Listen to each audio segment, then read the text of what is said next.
Recording. Hello, everyone. Welcome to the OLM Upstream working group meeting. The date is November 21st, and we have a very light agenda today. I do not know if Mika is in the call, but besides the one discussion topic about cutting the operator controller release, we don't really have anything that we have to bring up. So if everyone is okay, we can jump directly into the milestone check-in and come back to see if there are any more topics for discussion.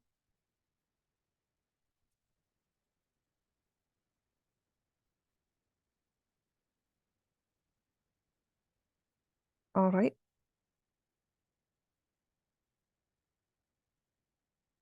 So the catalog D release was cut last week, and it doesn't seem as though we have anything that we have to call out. This was from the previous week, so there doesn't seem to be any open work that's in progress for this. Would anyone like to add anything here? Yeah, sorry, I just joined a little bit late. I cut that release last week and haven't had the chance to close the milestone. One thing that I did do last week is, and I can share a link in a minute, is created a kubectl plugin for Catalog D that I think we need to do some more strategizing around, like how we want to do kind of like those plugins and stuff for different OLM components, or whether or not we want to do like a full OLM kubectl plugin. But was messing around and have just like a proof of concept of like what catalog D's interactions can be that makes it a lot nicer than having to do like a port forward or ingress and then curl into like JQ to filter things and get information that you want. So yeah, and I can also, after a bit of time to set up, I can give a demo of that if folks are interested.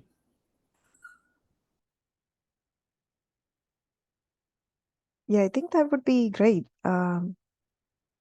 We can have that at the end of the milestone discussion, which shouldn't be long, I think. Okay. Sounds good. Moving on.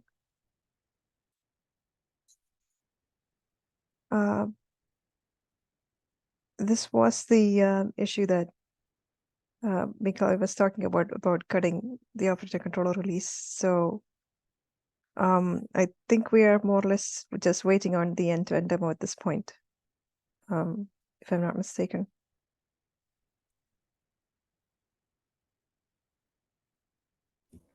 Oh yeah, I think last week we talked about the end-to-end demo thing. I have a PR up that adds the like a documentation that like step by step goes through the end-to-end demo. And I have like a placeholder operator controller version in there. I wasn't sure if we wanted to cut a release and then update that documentation and then merge it, like the version on that. Because that way we can say like starting from this version, like this, for this version, this was the functionality. Because I think if docs are merged into the main branch, it updates the docs site. So like we can merge that whenever after the release is cut, and I can update that because I still have it in a draft PR.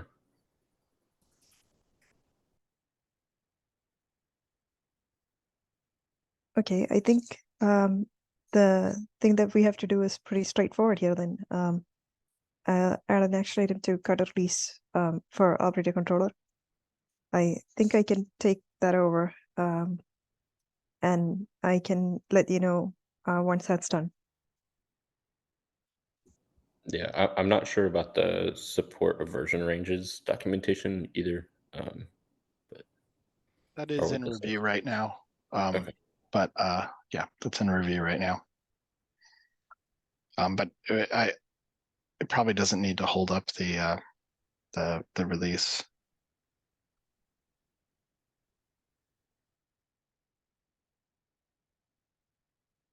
All right. Moving on, we have the Deppy milestone, which I think Mikolai did propose a change for removing variable sources in favor of just using variables instead. I don't know if we had a lot of thoughts about this, Pear, or anyone if you're on the call.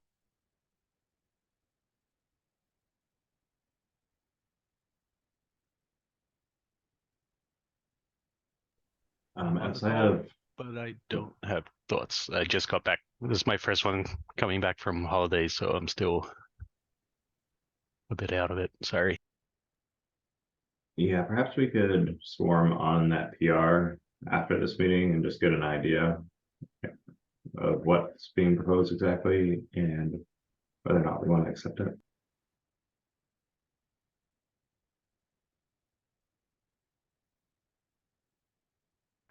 Yeah, the idea behind variable sources was to allow someone else to implement something that looks like a variable source and not really have to care about the types that we export, right? So to make what we offer a little bit more flexible with templating.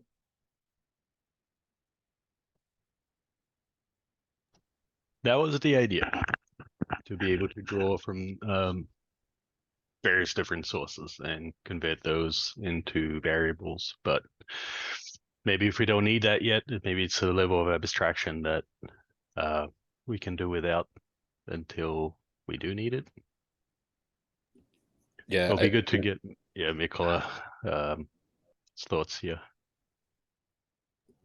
Yeah, don't want to speak on behalf of Mikolai, but I know that I've seen a couple conversations in some various PRs around like the variable source abstraction seems kind of unnecessary for Deppy to have at this point because we could just pass in like like Mikolai said, the slice of variables, and like whoever's using Deppy can be the one that fetches and builds all the variables and then passes in that slice to simplify the Deppy API a little bit. But you know, like I said, I haven't had that conversation with Mikolai, and I'm not too aware of like I'm not aware of a lot of the Deppy internals anyways. So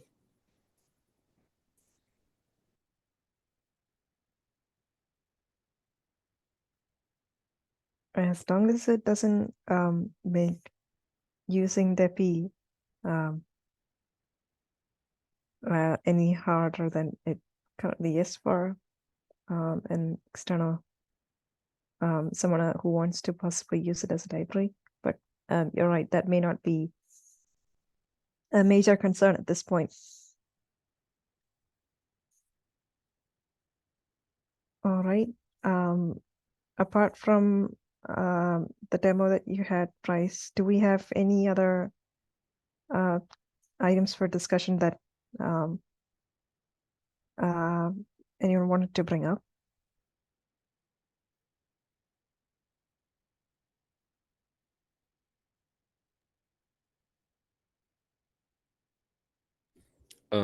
there, I didn't have a chance to update or come and update this agenda, but there is the RFC from last meeting for the OLM v1 graph deprecation. I think the consensus date has come up on that.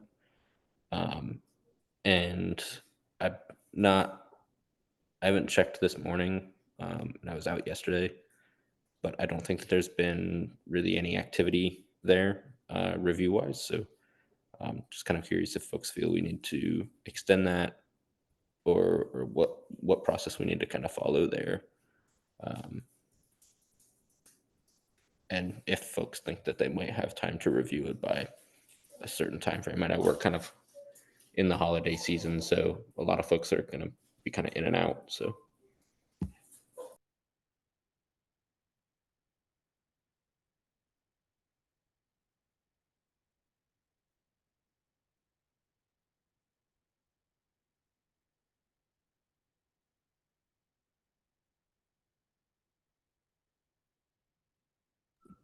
okay, I guess I'll extend it for some. I'll come up with some arbitrary amount of time to extend it and extend it. Does it make sense to bring this up in Slack just to make sure anyone who didn't get a chance to attend the working group meeting has a chance to chime in on whether or not we want to? Yeah, I can. All right. That's all we have for the agenda. So, Bryce, if you're ready to present, I can stop sharing and hand it over to you. Yep.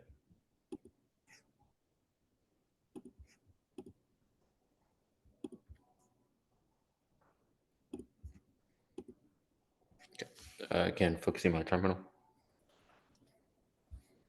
Yeah. Okay. So in just running off the main branch for catalog D, I did make runs, so it stood up a kind cluster and installed catalog D. And then I applied the sample that we have for the operator hub IO catalog, waited till it was unpacked.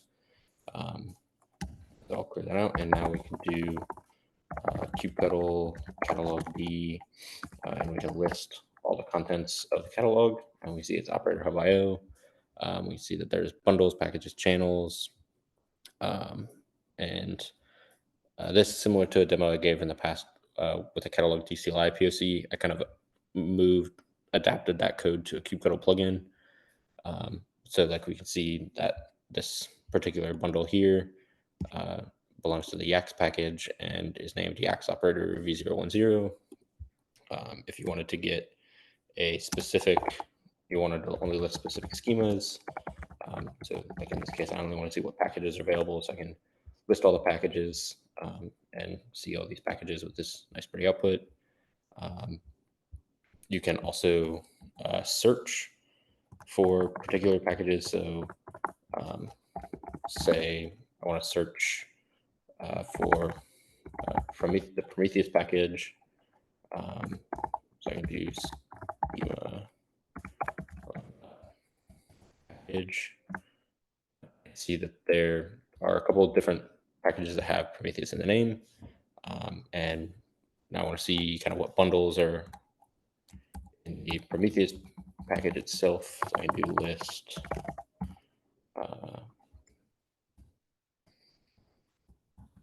schema OLM dot bundle new package Prometheus. Get all the bundles that belong to that Prometheus package. And then if I want to kind of see what one of them provides, I can do kubectl and that will inspect a particular bundle. So I can say OLM.bundle Prometheus operator. Copy this.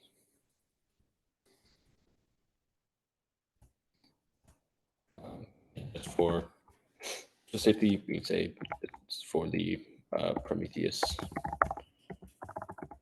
package. Now we can see we get nice JSON output.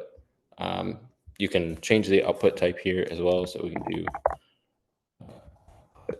YAML, and we'll get the YAML representation of it. So we can see all the different contents in here.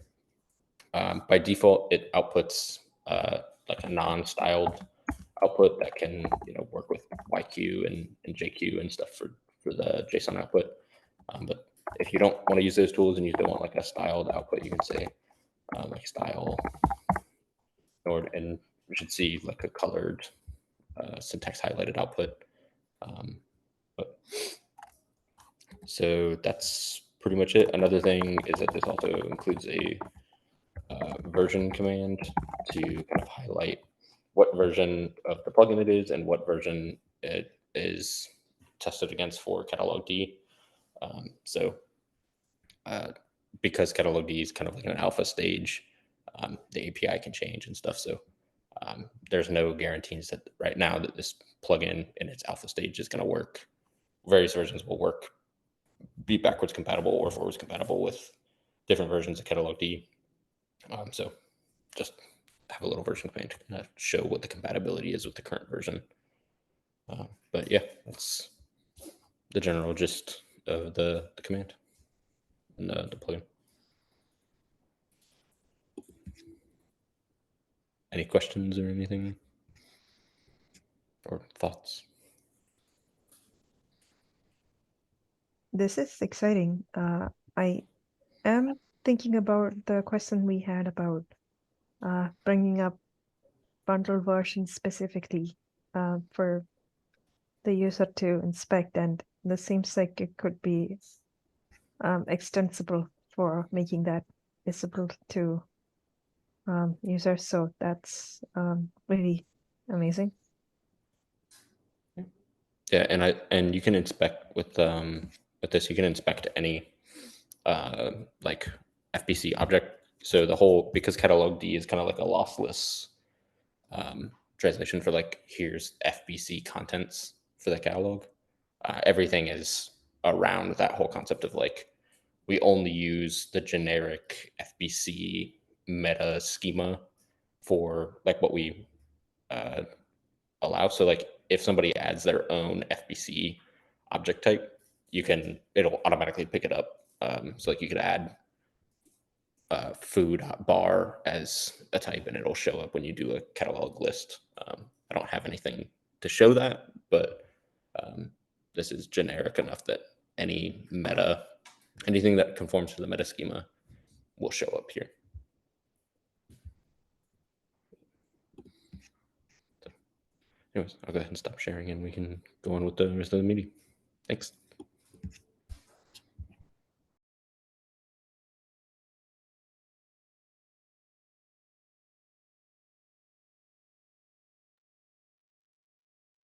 I think that's everything that we had for today. And if does anyone have any last minute items to bring up that are not on the agenda?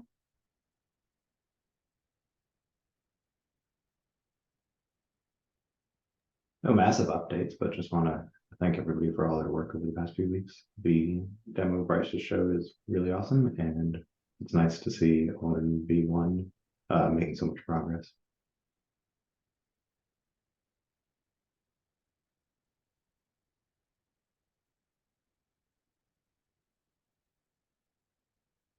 I completely agree, Alex.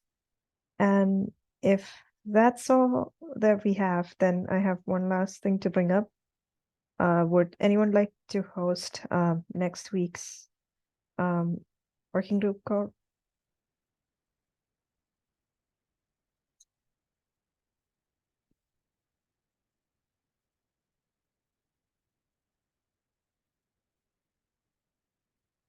Maybe we should post and ask that question in Slack. I think there's a lot of folks that are not on the call today, so. That's fair. If that's all, then thank you all for joining, and have a happy holiday weekend for the folks in the US, and happy rest of the week for everyone else. Thanks, Ankita. Okay, bye.